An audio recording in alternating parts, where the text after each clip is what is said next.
Hey love, welcome to this exclusive bonus episode of Untamed Ember, just for my newsletter fam. I'm Dr. Misty, and today we're diving into a phrase that's been weaponized against too many of us for too damn long.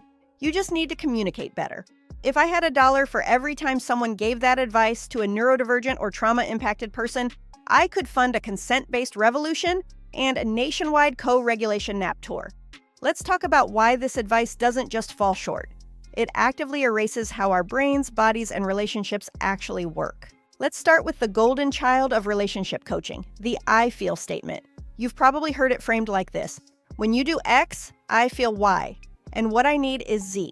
This is a great tool for people whose nervous systems stay within a comfortable range of regulation under stress, for people whose language centers don't get scrambled by overload, for people who don't dissociate mid-sentence or go completely nonverbal when emotions spike.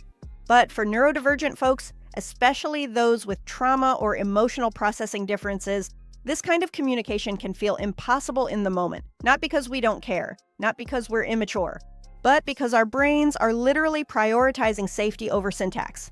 When you're in a dysregulated state, fight, flight, freeze, fawn, your access to language, memory, and empathy shifts. Scripts assume a stable, regulated baseline. We often don't have that. So what happens? You try to follow the right communication pattern, and it backfires. You sound robotic. You panic halfway through. You dissociate mid-sentence. And then you spiral into shame because, why can't I just say what I mean? You can, but not when your nervous system is screaming. So what do you do when you're in that freeze or overload zone and your brain has dropped all its communication flashcards into a swamp?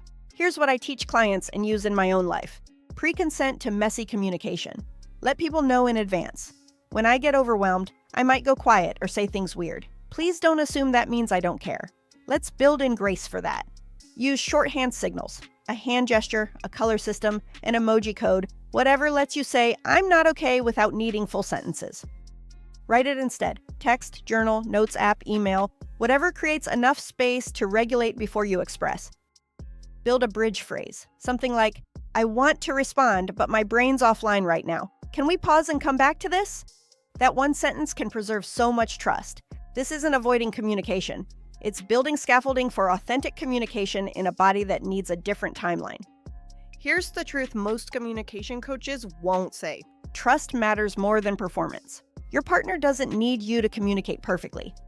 They need to know these things. You'll come back when you're ready. You'll own your impact when you can. You're willing to repair, not just retreat. That's it. That's the gold.